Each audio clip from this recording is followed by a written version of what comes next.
Buenas a todos, hoy estamos aquí con Miguel, que es un ingeniero eléctrico, ahora nos contará más él, y vamos a ver si intentamos sonsacarle sobre su trabajo, sobre su carrera y sobre cómo ve él su futura carrera, si le conseguimos sonsacar todo lo posible.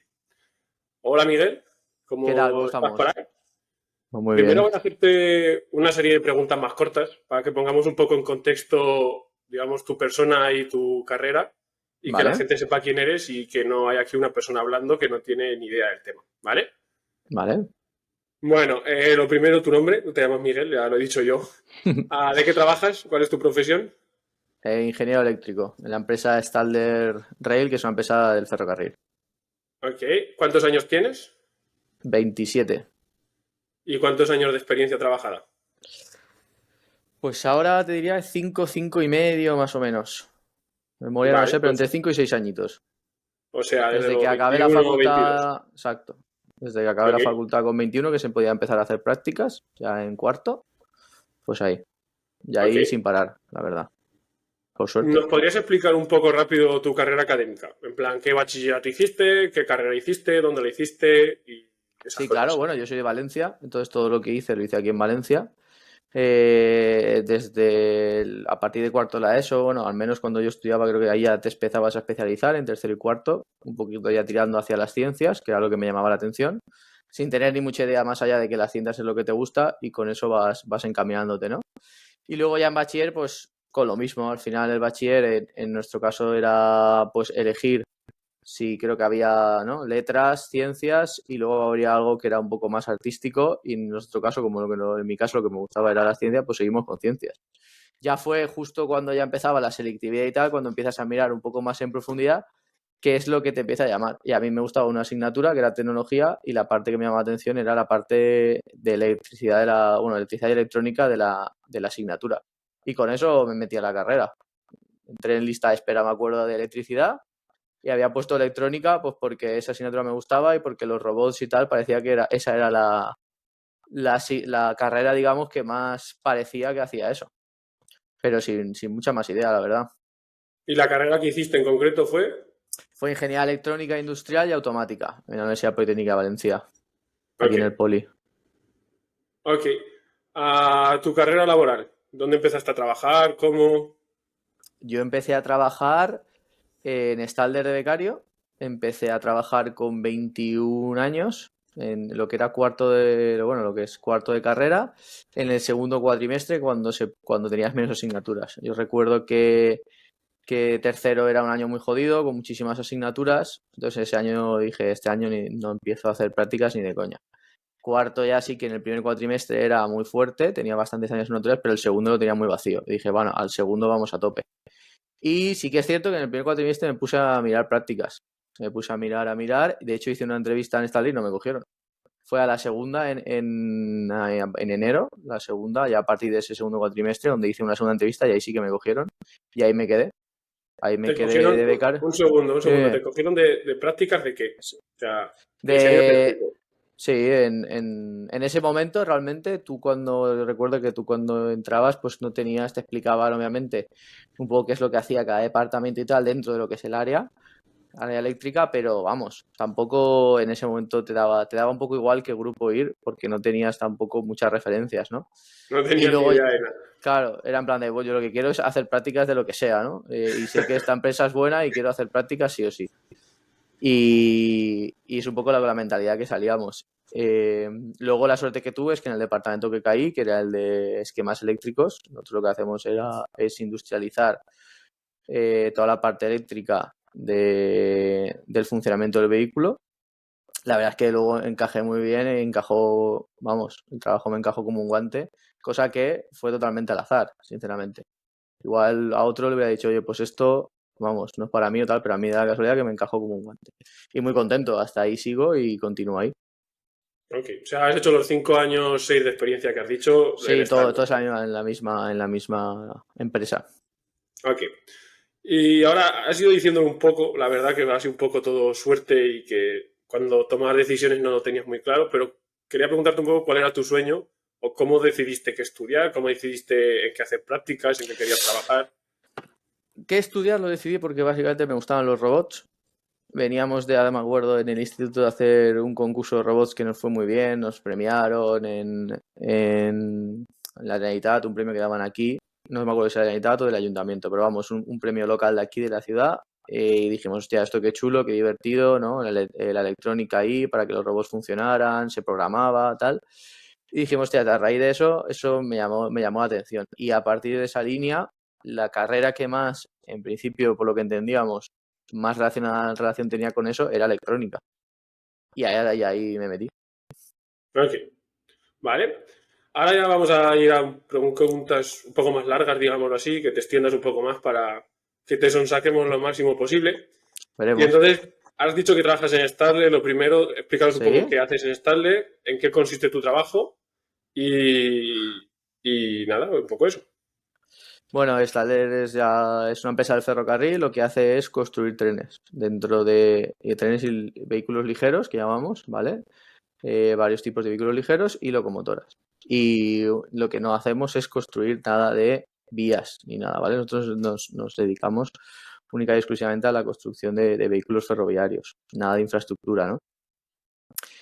Y dentro de un poco lo que hago en la parte eléctrica, en el área, es en la parte de esquemas.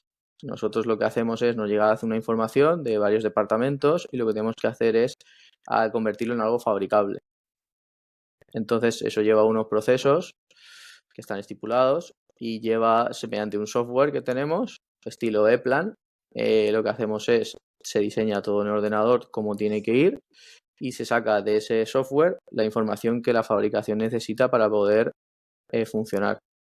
Y todo eso sigue unos procesos y unos tiempos estipulados y sobre todo coordinados tanto con la producción, con la fase de producción y con el diseño. Vamos Para poder a, llegar a... Dime. Me gustaría que lo hablásemos un poco más claro, porque está quedando todo un poco como cuando lees el panfleto de una carrera universitaria y no entiendes demasiado y realmente no sabes qué es lo que hace. Vale. Entonces, más de tú a tú, digámoslo así, ¿qué haces en tu trabajo? O sea, por ejemplo, por lo que estoy entendiendo, o sea, yo sí he conseguido entenderlo, pero creo que habrá gente que no lo entienda porque no tiene una experiencia profesional como tal. Entiendo que hay un departamento comercial que ha vendido un proyecto de 20 trenes a Budapest, por ejemplo, ¿vale? A la Por ciudad de ejemplo, Budapest para sí. sus tranvías, digámoslo así, ¿vale? Sí. Entonces, el departamento comercial, que también tendrá una parte técnica, supongo, habrá dicho a la ciudad de Budapest, pues oye, tenemos 20 trenes que os vamos a vender, que tienen estas características y que van a ir a 50 kilómetros por hora con una red eléctrica me lo estoy inventando, lo que sea, y van a funcionar de esta manera. Se firmará el contrato comercial, supongo, y entonces toda esa información que el departamento comercial haya preparado, supongo que irá a la gente de ingeniería y será un poco como, oye, hemos vendido esto, hay que hacer Bueno, esto, mirar a ver y apañaros realmente, cómo lo conseguimos. bueno, es un poco parecido a lo que comentas. Puedes tener, digamos, concursos públicos o concursos en los cuales sale a un pliego de condiciones y diversos fabricantes se presentan a él. Entonces tú dices, oye, pues mi tren cumple, no cumple, tal, hay unos baremos y unas puntuaciones, digamos, y el que mejor puntuación tiene, pues acaba ganando el contrato. Es decir, Ok, yo es que yo no estoy metido en esa parte, pero más o menos funciona de esa forma. Esa es uno de los contratos que tú puedes ganar. Y un segundo contrato es que venga un cliente y que tú al final tienes un portfolio. Todo lo que tenemos es un portfolio de productos. Si a ti te interesa que para un operador, porque tal, tienes una serie de locomotoras que les encaja perfectamente lo que hacen, el precio y tal, pues directamente te compran productos como ir a comprarte un coche. Tú cuando vas a un concesionario, pues ok. sabes los coches que tienen. Pues este me gusta, este me lo llevo, por decirlo de alguna forma muy simplificado, ¿no? Entonces hay pues eso, unas cuantas formas de conseguir contratos y esa es una de ellas. Ok, pero entonces, una vez os llega toda la información, a vosotros, digamos, a la ingeniería, ya no al departamento Claro, comercial, ¿sí? ¿qué Claro, para hacéis? que te llegue la información realmente pasa unos procesos. Desde que al final sigan al proyecto, que muchas veces lo único que se dice es, oye, se anuncia, digamos, un poco en interno, hemos ganado tal proyecto, ¿no? Hasta que realmente tú empiezas a comenzar a hacer algo, o sea, que en tu día a día empiezas a hacer algo de ese proyecto, realmente se han pasado muchas fases, las cuales no tiene por qué ser mi departamento en concreto el que empiece. Me refiero, nosotros empezamos igual cuando hay gente que lleva ya 6 meses trabajando en el proyecto, Ok. ¿vale? Porque cuando ganas ese proyecto se dedican una serie de horas a ingeniería, una serie de horas a producción y es dentro de esas horas que se dedican a ingeniería, pues empiezan grupos o digamos gente de grupos de trabajo antes, o sea, unos empiezan antes que otros. Unos porque empiezan a, yo qué sé, a los renders, empiezan a ver qué es lo que, sobre todo, qué es lo que se ha firmado, qué es lo que el cliente quiere, cuál es el pliego de condiciones y a empezar a segmentar toda esa información para que el resto de grupos que vienen detrás sepan que a qué requisitos o a qué condiciones tienen que atenerse su diseño, ¿no? Pues Ok. entonces hay una serie de responsables que van machacando esa información para que llegue a los grupos y diga, vale, pues, vale, pues los requisitos que tenemos son que los relés hagan, yo qué sé, esto, que los contactores, que los térmicos, que el vehículo cuando se le des a un botón encienda una luz y tal. Entonces toda esa información te llega, Y ya en función ¿vale? de eso vosotros hacéis todo el diseño eléctrico. Claro, y además hay una serie de normativas que tú tienes que seguir siempre, ¿vale? Que se firman cuando firmas este tipo de contrato, pues oye, pues este vehículo sigue esta norma, o este tipo de sistema del vehículo sigue tal norma. Entonces tú, al leer la norma, sabes que tiene que hacer eso y punto, ¿vale? Ok. Luego con el cliente llegas a interpretaciones, porque hay clientes que están acostumbrados a funcionar de una forma, entonces te piden cosas concretas. Oye, pues a mí esto lo quiero Ujú. así, o este pulsador aquí, o que el vehículo se encienda cuando haga tal, porque es como yo en mi flota lo tengo. ¿Vale? Entonces Sí, tú sí, llegas a un correcto. acuerdo un poco y tal de esa relación, la vas Ok. durante la fase del proyecto y tal, y se van haciendo reuniones con cliente para ver qué quiere, qué es lo que tú le planteas, si le cuadra o no. Vale. Eh, Vale. Ahora una vez tenemos más o menos claro en qué consiste el trabajo, quería preguntarte qué haces en tu día a día. O sea, tú llegas al trabajo y aparte de tomarte un café, claro. ¿qué haces? Bueno, lo primero que comentas es tomarte un café para empezar el día, porque si no, es que a veces es complicado. No, que va, ya haces directamente empiezas ya en una reunión, que es peor. Pero bueno, eh, en mi día a día lo primero que hago es abrir el correo y ver un poco qué es qué problemas han tenido, porque al final nosotros en ingeniería tú tienes un horario, que por lo general es de 7:45 a 5:10.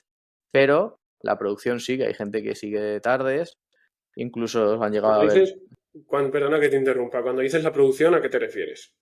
que La los gente que trenes está en el siguen, taller trabajando, claro, toda la gente haciendo... que trabaja en fábrica, nosotros al final trabajamos en ingeniería. Ingeniería es como un círculo cerrado, ¿no? Ujú. Está la ingeniería y la producción. La gente de producción, el cual está fabricando porque ingeniería ha lanzado cierta información, ¿vale?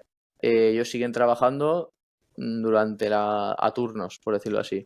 No todos, pero hay Ujú. gente que trabaja a turno. Entonces, hay problemas que se ven muchas veces cuando tú no estás en tu horario laboral. Igual hay gente que está a Ujú. las 8 de la tarde o a las 9 o a X horas trabajando y luego pues te envían un correo o lo que sea, ¿no? Con los problemas. Entonces, pues en mi caso, miramos el correo, miro el correo y veo si hay algún problema durante la tarde anterior. ¿Vale? Si lo hay, obviamente es la respuesta. Para nosotros la prioridad siempre es dar respuesta lo antes posible a problemas que hay en producción, que son problemas en vivo, El ¿vale? problema, por ejemplo, un Dime. tipo de problema que me imagino es que hay un señor que ha estado cableando, porque cuando decimos producción, no deja de ser gente en el taller literalmente Sí, haciendo trenes, que suena un poco raro decir haciendo trenes, pero es lo que es. Entonces a lo mejor han estado cableando, no sé, la línea de trenes, de luces, perdón, de un vagón, y hay una por cosa en los ejemplo, esquemas eléctricos que no les cuadra, te mandan un email diciendo, oye Miguel, aquí hay una cagada o hay algo raro, tal ¿qué, cual. qué pasa? Oye, que he ido a conectar estos cables y donde tú has dicho que conecte al 1, 2 y 3, pues esto se llama más, menos, P y no sé, Ok. cosas de ese estilo, o este conector Ujú. que tú has definido en luz lista, he ido a conectarlo al equipo y esto no casa. Mira, Ok. miren qué ha pasado porque este no es el correcto, Ok. ¿vale?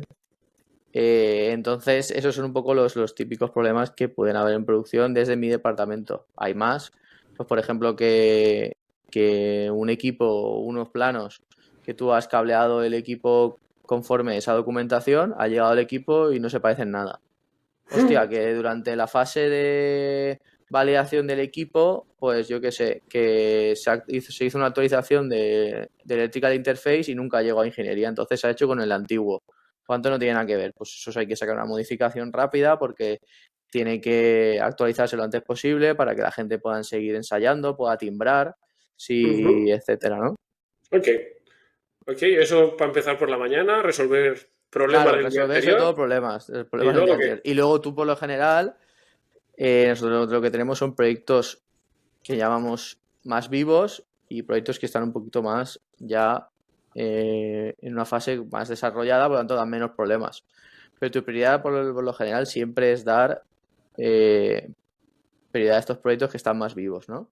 Obviamente las prioridades también te las va a marcar tu jefe. Si tu jefe te dice que esto no lo toques, pues ahí no hay nada más que hablar, ¿no? Te pones a lo que te ha dicho y punto. Pero por lo general no es así. Al menos en donde estoy yo, tienes mucha elección de un poco, o sea, tú tienes que ser conocedor de lo que tiene prioridad y lo que no. Es algo que ujú. con experiencia te vas dando cuenta, Sí, al ¿vale? final supongo que trabajas más y te enfocas más en los proyectos que estás Claro, desarrollando ahora mismo, digamos que eso estás es.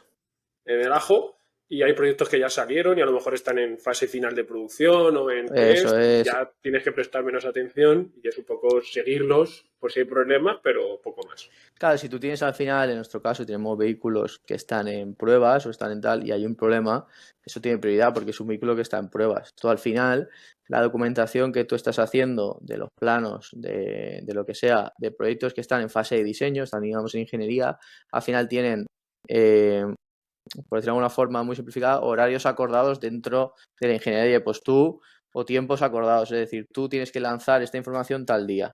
Pero Ujú. obviamente no es lo mismo que es un vehículo que ni siquiera se ha empezado a fabricar que un vehículo que está ya fabricado en casa del cliente o en pruebas. Esos vehículos que están ahí en ese estado tan crítico pues tienen prioridad. Que todos nosotros Sí, al final nos retrasemos un día en un lanzamiento de un plano no va a hacer que se acabe el mundo. Sin embargo, si tú en casa del cliente haces que un vehículo esté parado X tiempo y tienes una penalización, pues obviamente ese problema es más urgente.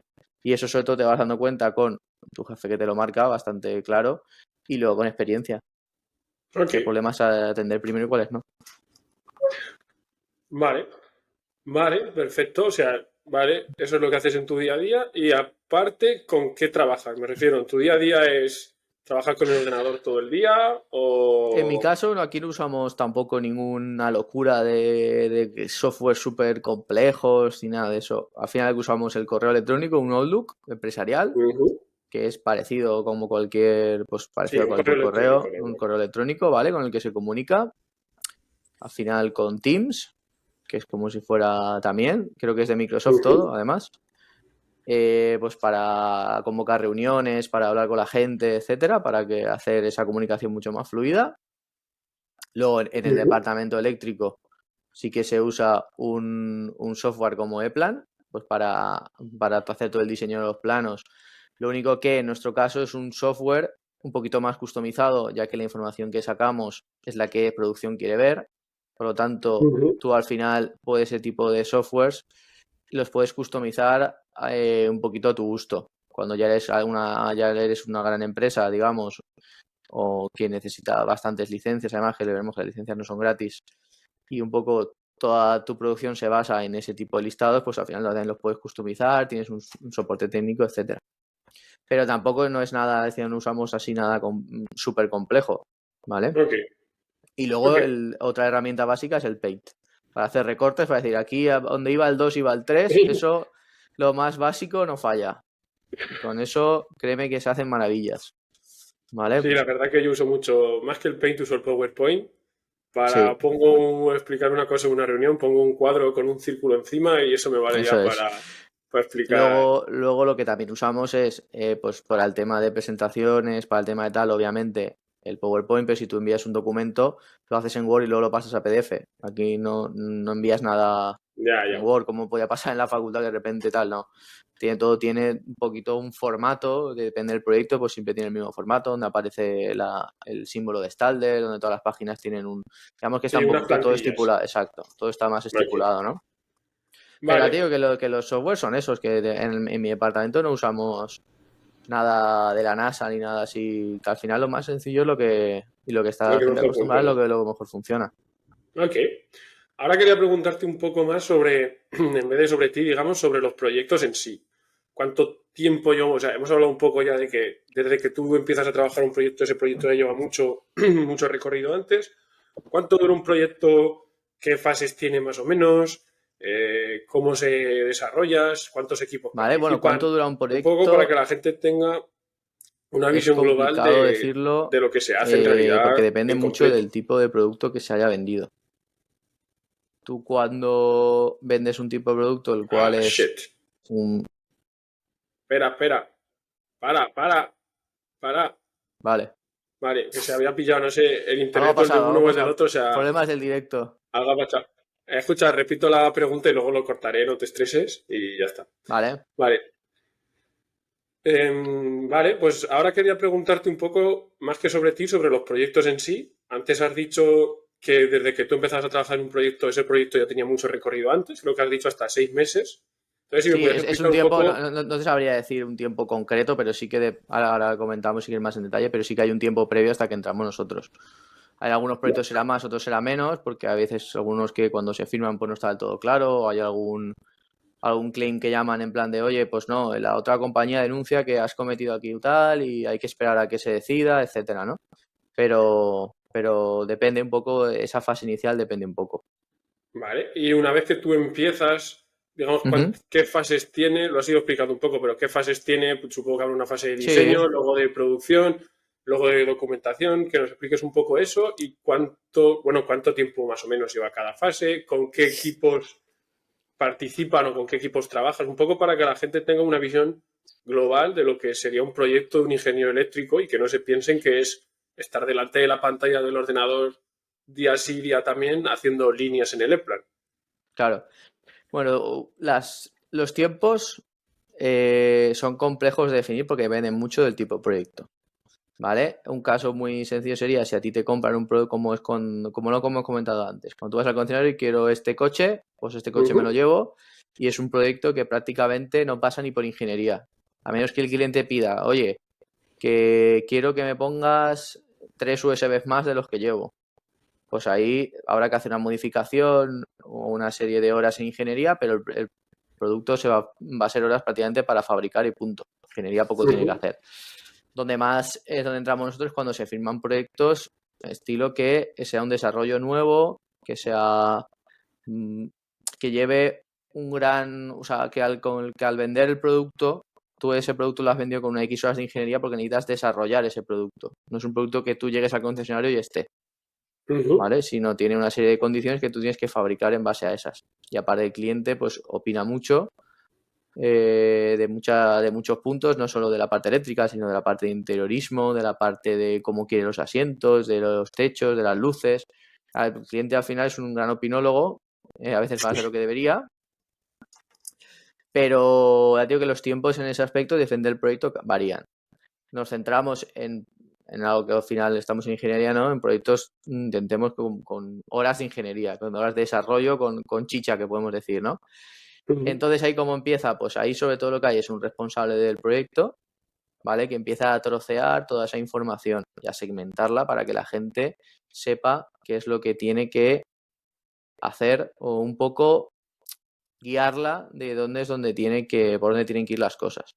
Luego obviamente siempre hay un pliego, ¿vale? Que esa segmentación no es más que ese pliego troceadito, por decirlo así, porque el pliego a veces puede ser de 2 hojas que de 150 hojas.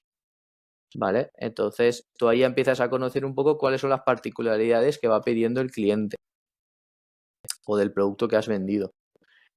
Además, obviamente, no olvidemos nunca el opinólogo, que tiene mucha importancia. Y entonces, a partir de ahí, empiezas a desarrollar tu producto. Cuando ya ese producto empiezan otros departamentos, como pueden ser de interiorismo, porque al final todo es un poquito en paralelo. ¿Vale? Yo no puedo definir el cableado eléctrico de una luz si no sé qué luz se va a montar.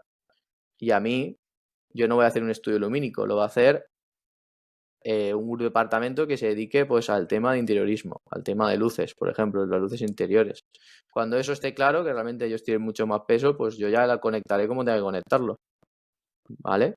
Ok. Nosotros lo que sí que habrás dado tu opinión como ingeniero es cuál es dentro de esa luz, pues por ejemplo, cuál es el conexionado o cómo debería ser ese conexionado para que físicamente cuando se instale en el vehículo sea sencillo. No tendría sentido que la luz viniera, por ejemplo, con 5 conectores distintos, uno para cada pin, o sea, uno para encender una cosa, otro para hacer de tal. Al final intentas que sea lo más simple y lo más fácilmente fabricable. pero un poco es un trabajo muy en paralelo con diferentes departamentos. El departamento que hace los bogies, que es donde se apoya el vehículo y que todo eso va muy sensorizado, pues obviamente es lo que más peso en el desarrollo de esa parte es ese departamento. Tú al final tienes que estar atento o al tanto de qué sensores y cómo se van a conectar esos sensores, cómo hacer físicamente esa instalación eléctrica, pero el grosso de eso no es tuyo. Al final eso te dedicas, en este caso, a Ok. parte, ¿no? Entonces son muchas fases que se van haciendo en paralelo y que el desarrollo, al estar vivo, sufre también muchas modificaciones. Nosotros hemos hecho y rehecho un montón de veces ciertos esquemas, como pueden ser los que comentamos, porque no está claro físicamente qué es lo que se va a montar. Porque luego, además, otro de los departamentos que entran, y aunque no sea ingeniería, es compras. Si tú tienes una luz que te cumple y otra que también te cumple, pues al final te quedarás con la más barata. ¿Vale? Pues eso también pasa. Al final se van contactando con varios suministradores para elegir el producto que técnicamente cumpla, es decir, que la parte de ingeniería la cumpla, pero que también la parte comercial sea clara. Si a ti te venden una luz que te cuesta más que lo que tú has presupuestado, que te va a costar un vehículo, pues no tiene ni pie ni cabeza. ¿Vale? Sí, Entonces, al al final la final. empresa siempre es lo que busca, el mayor objetivo de quien sea es ganar dinero. ¿Vale? Si Para tú algo lo has para vendido eso por un son las millón, empresas. tú lo has vendido por 1 millón y lo fabricas por medio millón, es mejor si lo fabricas por 250.000. Mientras te cumpla la especificación técnica y sea un buen producto, lo que tú quieres es ganar dinero. Vale, eso también quería preguntártelo. El rango en los proyectos que hacéis, el rango de presupuesto que tiene un proyecto. O sea, ¿son proyectos de 3 millones de euros para el cliente? ¿Son proyectos de 200.000 euros? Sinceramente, todo lo que te podría decir es especulativo porque no lo sé. No Ok. lo sé porque eso es muy de parte, digamos, más altas esferas, más parte de gestión de proyectos, que es otra parte totalmente distinta, ¿no? Que sí que se centra mucho en los tiempos, en la parte económica y está controlando eso, que no se vaya de madre, digamos, el asunto. Pero lo que sí que te puedo decir Ok. es que los vehículos que dan mucho dinero son los que, uno, no tienen horas de ingeniería, que viene un tío y te lo compra, porque eso ya lo tienes diseñado, por lo tanto la parte de diseño ya digamos, ya está, no hace Ujú. falta, Es lo que más no hace cuesta, falta meter, supongo. claro. Y luego, obviamente, los que son muchísima cantidad de vehículos a producir. Al final, en esos es donde realmente más amortizas todas esas horas que has invertido en ingeniería.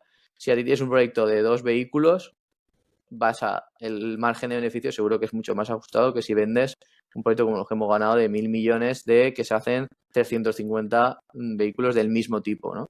Porque al final, una vez tú haces la fase de ingeniería, la producción es igual y la producción al final va a tardar muchos años Sí, copia y en pega. hacer todo eso, claro, pero es lo mismo. El 1 y el 350 serán iguales y tú mientras estarás en otros proyectos, Sí, ¿vale? el copia y pega de toda la vida. Correcto, un copy paste. Entonces, eso es lo que más dinero da. Ok. Vale, ahora un poco volvemos sobre ti. Quería preguntarte dónde trabajas. O sea, antes te he preguntado sobre tu día a día, digamos, de qué haces. Pero ahora quería preguntarte dónde lo haces en el sentido de, ¿estás en tu casa, en una oficina, estás en el taller? Supongo que a veces habrá que ir al taller. ¿Viajas por trabajo? No sé, ese tipo de cosas. Bueno, en la parte que estoy yo, en la parte de industrialización de todos esos esquemas, trabajamos en una oficina. El teletrabajo, por ahora, al menos, no es una política que en mi empresa esté muy extendida, más allá siempre de causas, pues oye, tengo que ir al médico, tengo que hacer no sé qué, tengo que recoger a los chiquillos, un poco una conciencia social de que, oye, tengo que hacer Hay que esta serie vivir. de cosas y necesito un poco de margen ahí. Pero no es una empresa en la cual a día de hoy, Pablo, esté estipulado que tú sí o sí te coges 3 días de teletrabajo y tienen que ser tal día, tal día, tal día, o que tú trabajas X horas y con eso acumulas días de teletrabajo ni cosas parecidas como sí que hay en otras empresas. No, Ok, aquí tú puedes solicitarlo, por lo que yo sé y por mi experiencia nunca he tenido problema cuando lo he solicitado, pero tiene que ser por algún motivo.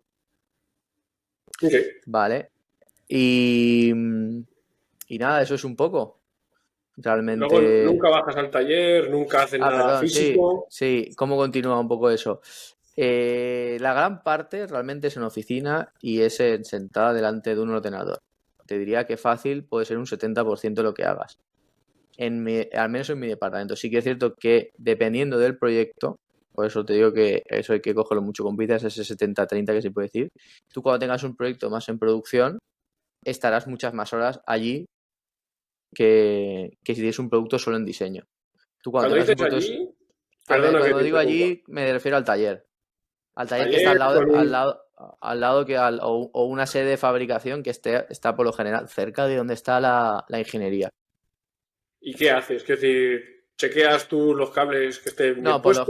por lo general, hombre, tú siempre tienes que hacer es dar un soporte, por lo tanto tú vas y dices, hola, buenas, soy tal, y así te ponen cara un poco la producción y dicen, vale, pues sí, este es el que tenemos que enviarle los correos, con todo lo que está mal, ¿no? Y tú tienes dos opciones, o quedarte sentado en tu silla a esperar a que te lo envíen, que lo van a hacer igual, obviamente, o ir tú previamente a pasar ahí bastante tiempo en sentido de ir, no sé si todos los días, pero si el proyecto está bastante vivo, pues ir durante la semana varias veces para ver los problemas y para verlo físico. No es lo mismo a veces ver un problema a través de un correo electrónico, que por muy bien que escriba la persona, pues no es lo mismo que ir en vivo y que te lo cuenten. Porque sobre todo tú lo que muchas veces relacionas y dices, hostia, si esto ha pasado en la luz 1, en las 50 luces que hay, igual está ocurriendo lo mismo. Y me han denunciado solo esta. Entonces tú, con tu cabecita, pues piensas y dices, hostia, si la ha cagado aquí, pues igual la ha cagado también en las otras. O si le ha cagado en este punto del esquema, pues igual aquí también, ¿no? Y un poco es eso. Entonces depende mucho de la fase en la que esté el proyecto. Si tú ahora tienes un proyecto que solo estás en la parte de diseño y no se envía a fabricar, pues el 95 o el 99% de las horas de tu tiempo las pasarás en la oficina Vale. diseñando, que lo que tienes que hacer es el proyecto. Y una vez se mande a fabricar, ahí ya empezará a cambiar las cosas a ese 70-30, ese 60-40, ese 50-50, dependiendo de cómo esté hecho el proyecto. Si el proyecto fuera de puta madre, que no tienes nada, realmente ni te llamaría, te quedarías todo el día en tu sitio, pero como eso yo nunca lo he visto, pues créeme que no suele ocurrir. Siempre hay cosas que en un 2D no puedes ver, ¿no? O en un 3D, por un gran 3D que tengas, hasta que se Sí, empieza la fabricación. por mucha simulación que hagas y mucho Correcto, al chequeo que final quieras, la vida real es la vida real. eso es, ¿no? Vale. Y conocer la experiencia de la gente que está allí también te aporta mucho como ingeniero, porque muchas veces a mí lo que me ha pasado es que dices, hostia, yo aquí como ingeniero tal, soy un dios, soy la hostia, y luego llegas ahí al campo y es que no sabes ni coger a veces ni un destornillador. Y las cosas al final se fabrican desde cero. Y cada tornillo cuenta, y cada cable se crimpa, y cada algo hay que soldar, o... Es decir, al final todas esas cosas que tú estás acostumbrado a un mundo muy teórico, cuando llegas a la fabricación dices, hostia, que esto es así, que esto igual no es tan como yo pensaba. Que aquí esta gente está ahí 5 tíos montando un montón de cables y esto no está bien. Me están diciendo que tienen que ser de esta forma los cables, yo estoy pensando que tienen que ir por otro lado y resulta que no, que el tío que está ahí que tiene 30 años de experiencia en el taller, pues si te dice que es así será por algo y no es ingeniero, pero que a veces la titulitis pues sube mucho los egos y hasta que no bajas al taller y te dan un par de hostias, con perdón, pues no espabilas, ¿no? Y eso nos ha ¿Cómo? pasado a todos. Sí, eso nos ha pasado a todos. ¿Cómo aprendes eso? Quiero decir, ¿cómo aprendes la parte? Porque la universidad es cierto, como dices, que es muy teórica y que a veces no luego sales y no sabes ni coger un alicate. ¿Cómo aprendes eso? Supongo que en mi caso yo nunca he tenido vergüenza y desde el principio le he dicho a la gente que me enseñe. O sea, déjame, Sí, conecto yo esto o después, ¿cómo yo, aprendes eso? yo lo primero es dejar esa titulitis a un lado. Tú tendrás tu título te ha valido para entrar a ese puesto de trabajo, pero ya está. A partir de ahora tienes que ganártelo tú. Y la forma de ganártelo para mí es dejarte muchas veces aconsejar por gente que tenga más experiencia, independientemente que tenga 10 carreras, que tenga un grado medio, que tenga 3 superiores, etcétera. Un tío que se tira toda su vida en el taller, al final vas a ver más en detalle de cómo funciona eso de lo que tú recién salido vas a saber. Porque tú cuando sales, vamos, no tienes ni pajolera idea de muchísimas cosas. Entonces yo lo que siempre digo es, cuanto más vayas a ver las cosas físicamente, cuanto más te levantes de la silla, cuanto más interacciones con la gente, más vas a aprender. No por leerte un documento de 300 páginas vas a aprender más que por ir a hablar con un operario y que te cuente qué problemas tiene, Sí, por ver qué es estoy... lo que hace, por ver cómo se fabrica esto. Porque igual aunque tú creas que estés perdiendo el tiempo, indirectamente no lo estás haciendo. tú estás aprendiendo mucho más de cómo funciona algo de que solo verlo en un papelito y una explicación de un recorte de la figura 4 hace esto, ¿vale? Porque realmente es que todo desde que se diseña se fabrica desde cero. Y al Sí, fabricarlo es cuando ves esos errores que tú has cometido. estoy muy de Yo, acuerdo que bajando el taller o en fases de commissioning o en pruebas o en, digamos, en el mundo real es donde más se aprende. Y que para poder diseñar un proyecto bien, Ujú. bien, sin errores o dándote cuenta de las cosas reales, cómo funcionan, hay que pasar por la fase de coger el alicate, hacerlo yo, preguntarle cómo se hace y ser Eso es. humilde y callarte y aprender.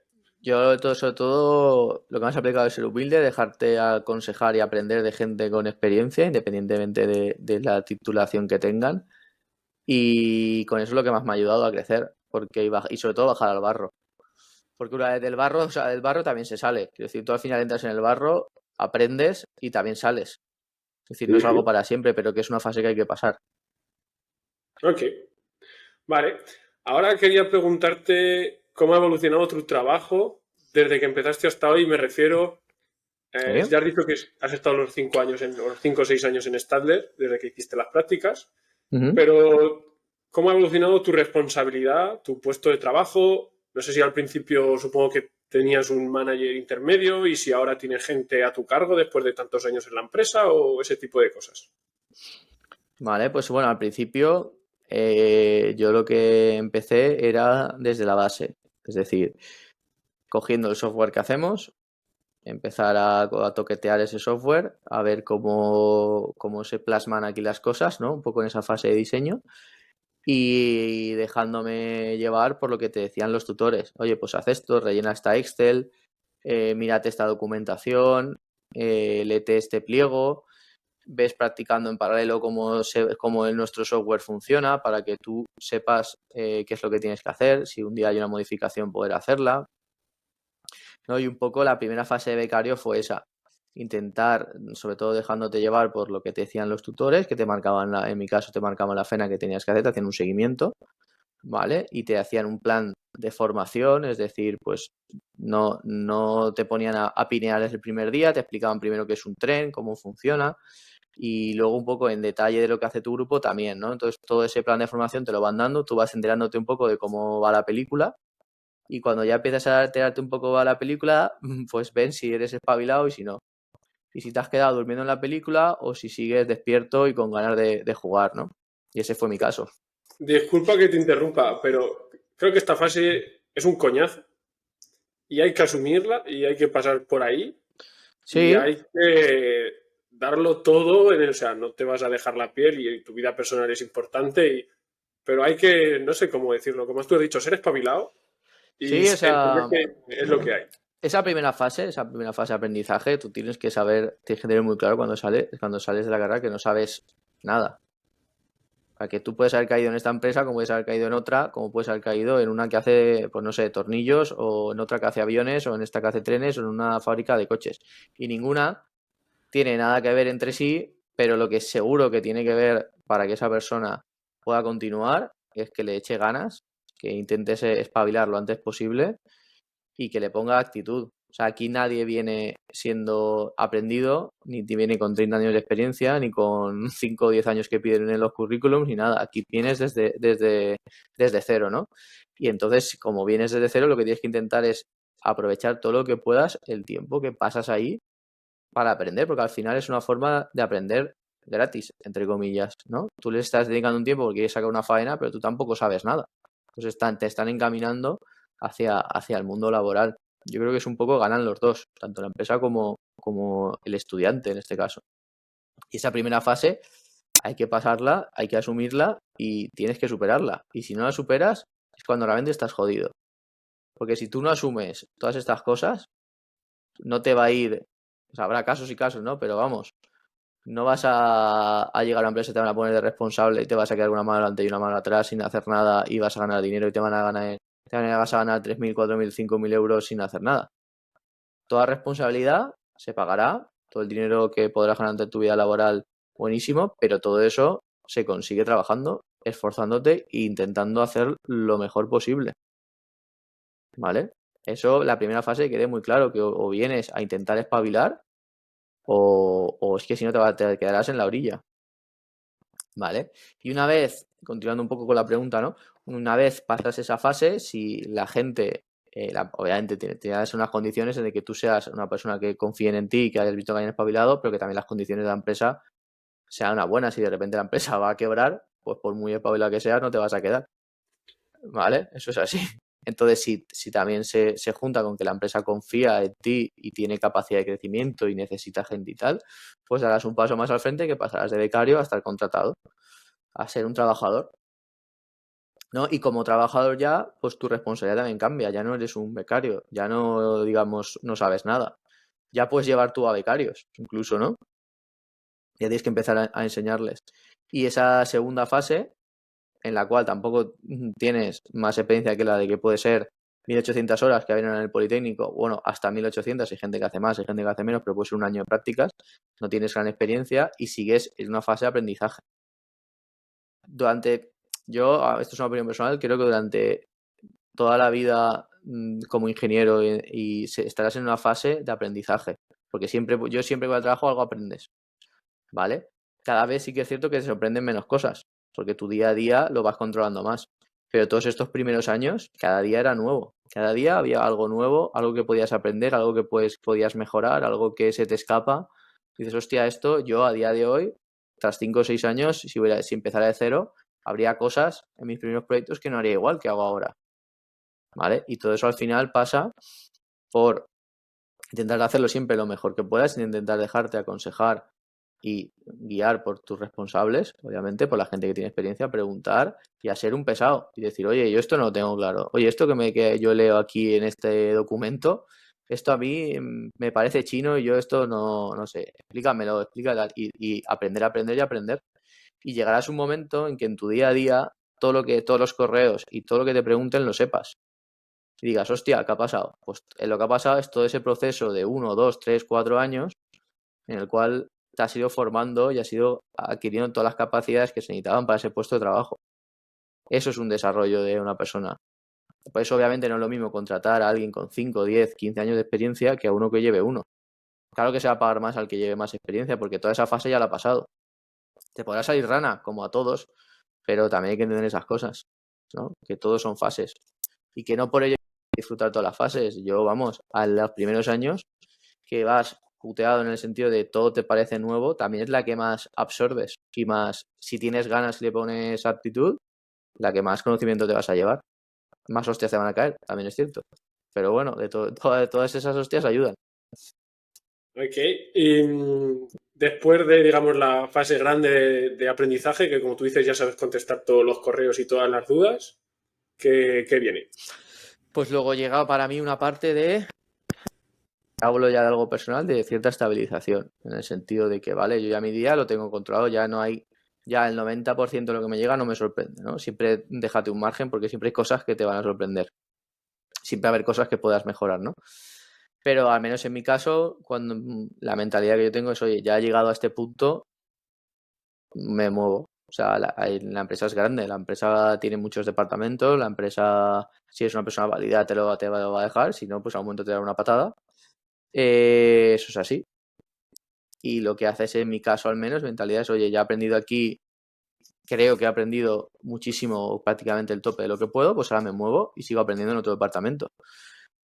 ¿Vale? Y eso al final te va a adquirir como ingeniero, adquirir muchas más capacidades y mucho más conocimiento del que tú, si solo te focalizas en un punto, puedes llegar a ver, ¿no? Y muchas veces moverte y ver un poco cómo funciona todo te hace que luego te replantees ciertas cosas de las que hacías. Oye, pues hostia, yo pensaba que yo era el centro del universo y resulta que soy una mota de polvo dentro de 500, 600 personas que están trabajando en paralelo para poder sacar esto adelante. Y ahora entiendo por qué este tío me enviaba un correo de esta forma, cabreado, porque este tío me decía lo otro, porque está no sé quién, porque ponían estas reuniones, porque hace falta hacer esta fase primero, porque hay que leerse mejor esta documentación, ¿vale? Porque todo al final te vas haciendo como si fuera un cuadro en el cual tú apareces en un punto y poco a poco ese cuadro se va haciendo mucho más grande y tienes una visión más general, ¿no? Y eso al final dices, hostia, y cuando te das cuenta, pues ya tienes unos cuantos años y dices, hostia, ahora me estoy enterando de cómo funcionan las cosas, ¿no? ¿Tienes gente a tu cargo o hablas con empresas que estén subcontratadas, que hagan otras cosas? Sí, sí. Te comento, directamente a mi cargo en lo que es Stalder, no, porque en el rango estoy yo, pues es un trabajador, ¿no? Tampoco hay muchos más rangos. O sea, no es una empresa que tenga 1000 rangos. Por lo general tienes un responsable, el responsable y el director. Quiero decir que es que tampoco, ¿vale? Es un poco en lo que es el área de ingeniería. Luego hay diferentes sites, ¿no? Pues que igual, o diferentes zonas de la empresa que funcionan de una forma más concreta y tal, pero a nivel general es eso.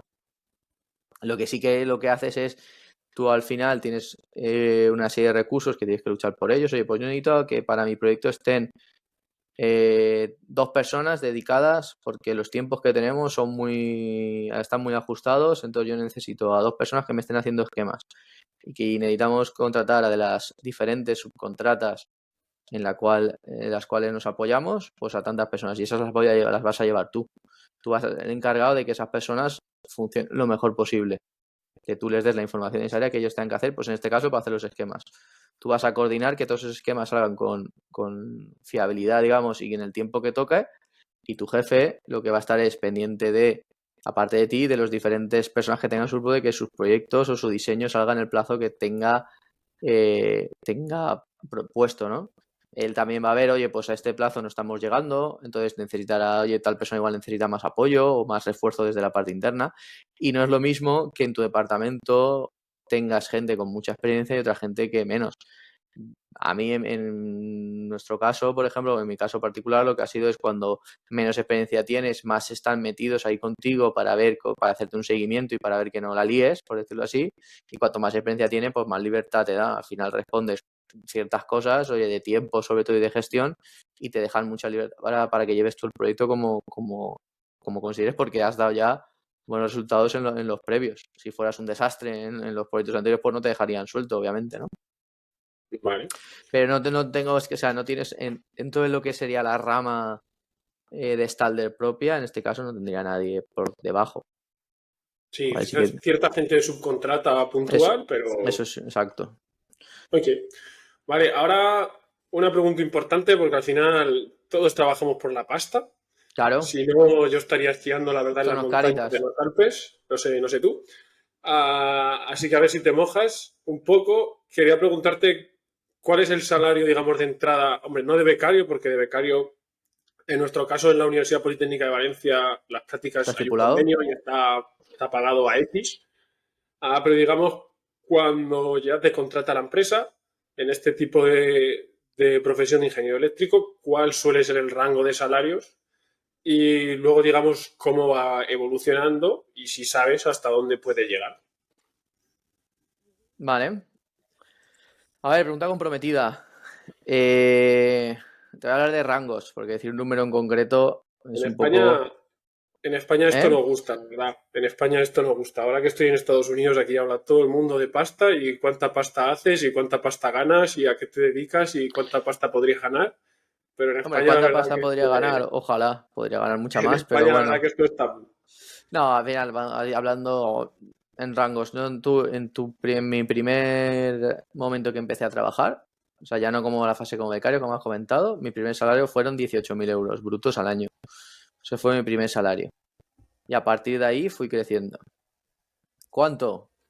Dependiendo de también, una cosa que sí quiero puntualizar, es que toda esa subida salarial que vas a tener va a depender también de cómo vaya la empresa. Si lo vuelvo al ejemplo de antes, si tu empresa está en quiebra, no pidas que te suban a 100.000 euros porque no te lo van a hacer. ¿Vale? Entonces, si se dan esos contextos, tu sueldo debes luchar porque suba. Nadie te va a venir y te va a poner, decir, toma, 5.000 euros más. Hay ciertas cosas que vas a tener que luchar y que también vas a tener ser responsable un poco de lo que vales y creértelo. Y decir, oye, yo aquí estoy sacando tal faena, valgo tanto. Entonces, yo sí que tenía una primera fase muy estipulada, en el cual creo que eran 18.000, ya te digo, bueno, eso seguro, 18.000, 21.000 y 23.000 o 24.000 euros. Eso era una primera fase, que eso eran, según los años ibas adquiriendo y a partir de ahí ya empezabas a jugar. Empezabas ya a jugar. En mi caso concreto, sí que hay un plan salarial. Es decir, tú en función de tu competitividad o tu competencia, eres recompensado con más o menos dinero de forma anual, ¿vale? Pero no hay un dinero que digas, no, al cabo de 5 años te subimos como un poco más como en el funcionariado, ¿vale? Sino que en función de tu desempeño, tus responsables te van a valorar, tus compañeros te valorarán y tu salario subirá conforme a lo que esas valoraciones digan, ¿vale? Eso es un plan que hay en la empresa, como plan. Luego tú, como particular, como empleado, tú puedes decir, oye, yo no estoy conforme, yo quiero luchar por más, ¿vale? Y tú ya hablarás directamente con quien tengas que hablar, de la forma que aprenderás también cómo se habla o cómo hacer esas cosas, porque tú no puedes ir de cara diciendo, a mí dame 10.000 euros más. Pues igual lo que te vas es a la calle. Pero bueno, tienes que también esas negociaciones, tener claro un poco lo que puedes y lo que no puedes decir, lo que puedes luchar, y a partir de ahí crecerás. ¿Hasta dónde? Tú al final eso, que entre los compañeros se sabe más o menos los rangos de cada puesto. Un puesto como el nuestro, como el mío, pues no estarás más en una base, yo qué sé, de 40 o 50.000 euros. ¿Vale? Hasta llegar ahí, pues no te lo van a no ser un camino de rosas, vas a tener que lucharlo para poder llegar a ese salario. ¿Por qué lo sabes ese salario? Porque algún compañero se ha ido de la lengua o porque algo en petit comité se comenta y tal. Entonces sabes más o menos los rangos. La empresa lo sabe mejor que nadie y sabe cómo jugar con eso, ¿no? O porque también puedes hacer entrevistas con otras empresas y saber, oye, Correcto, aquí me pagarían correcto. esto. Lo que sí que te puedo decir es que a día de hoy, si tú te comparas con otras empresas, haces entrevistas, también vas a ver un poco esos baremos y que veas que un ingeniero, en función de su experiencia, en función de tal, pues está cobrando 30 y pico mil, 40.000, 30, 28 y pico, depende un poco de la empresa. Pero una empresa puntual, al final siempre tienes que ir también a conocer un poco la empresa en la que estás. Si estás en una empresa puntera que puede tal, pues ahí debes pedir pasta. ¿Vale? No es lo mismo estar en Talleres Paco, con todos los respetos a Talleres Paco, que en una gran empresa que puedes tener mucho crecimiento y poder ir tu salario y haber muchos puestos responsables y tu salario poder crecer. Eso tienes que Ok. tenerlo claro y ahí luchar por ese salario. Me ha gustado sobre todo lo primero que has dicho de que nadie va a venir a darte nada ni a regalarte nada y que hay que saber lo que vales y el valor que tienes y Eso es, pedirlo y y luchar por exigirlo. ello. Exacto. Sí, Porque si te vale. quedas sentado en una silla, yo conozco casos, te quedas sentado en una silla, por muy bien que hagas tu trabajo, por mucho plan que haya, no vas a subir igual, ¿no? A veces hay que tumbar la puerta y no llamar a ella. La pasta es la pasta.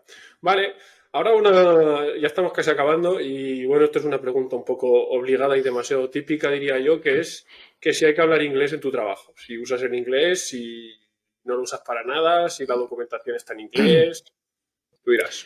Pues te voy a decir un poco como un poco depende de lo de antes, ¿no? Depende de en qué fase estés, depende de en qué departamento caigas y lo que te puedo decir es que hay departamentos en los cuales el hablar el inglés es 100% obligatorio porque vas a estar con él, o sea, hablando inglés el 90% de tu día a día y en otros departamentos como es el mío, pues no hace tanta falta. ¿Que necesitas saberlo? Sí, porque la documentación sí o sí hay muchísima está en inglés, ¿vale? Por no decirte prácticamente toda. Y el idioma con el que tú comunicas con los tíos suministradores, con el cliente, quitando que sea algo nacional y tal, será en inglés. O sea, si tú te comunicas en taiwanés, lo que vas a hacer es traducir el documento del inglés al taiwanés, por decirlo así, o al coreano, si vendes en coreano. Porque la cantidad de gente que sabe la empresa coreano, taiwanés, etcétera, es casi cero, ¿vale? Entonces el idioma general en el que vas a comunicarte es el inglés. Entonces es importante, es muy importante, es algo que recomiendo que cualquier estudiante, desde el curso que sea, desde la ESO, el bachiller, cuando sea, se ponga a estudiar inglés, es algo 100% fundamental. Y si puede ser que lo complete con más idiomas. Es muy importante el tema de los idiomas. Vamos, uno de los puntos clave te diría, aunque en tu día a día en tu puesto igual no lo uses, la documentación, por donde te vas a mover, las capacidades de crecimiento que vayas a tener van a ir muy relacionadas también con que sepas poder hablar también en mínimo en inglés. Es que ya el inglés es un mínimo, ya no es que seas, no, oh, sabes inglés, no, no, inglés es un mínimo. Sí o sí tienes que saberlo, pero si puedes, complétalo también con otros idiomas. La verdad que esta pregunta creo que al final se hace un poco aburrida porque siempre es la misma respuesta. La pregunta es donde la preguntes, a quién la preguntes y quién la haga, pero es que es así, o sea, es Estudia que idiomas. no hay más. Parece que sea algo accesorio, pero no. Debería ser mucho más obligatorio lo que es. Estudia idiomas, estudia obviamente inglés. Empieza por el inglés, es 100%. básico y lo vas a necesitar en tu día a día, pero aparte el inglés, si tienes la capacidad, las opciones, el dinero, todo, intenta completarlo con más idiomas. Ese sería mi consejo. Vale, y ahora ya para cerrar la entrevista, unas últimas dos preguntas más personales. Y ¿Vale? quería preguntarte si sabiendo, o sea, sabiendo todo lo que sabes hoy en día, que llevas 5 o 6 años trabajados, ya no eres aquel chaval que salió de la universidad, la verdad que los dos Ujú. nos hemos hecho viejos. Pues sí. Eh, ¿qué harías especialmente en la parte de la universidad para mejorar tus competencias? O sea, para, digamos, intentar ¿Vale? no llegar, como decías, a las prácticas y quedarte en blanco o decir, no sé ni coger un alicate o... ¿Qué harías?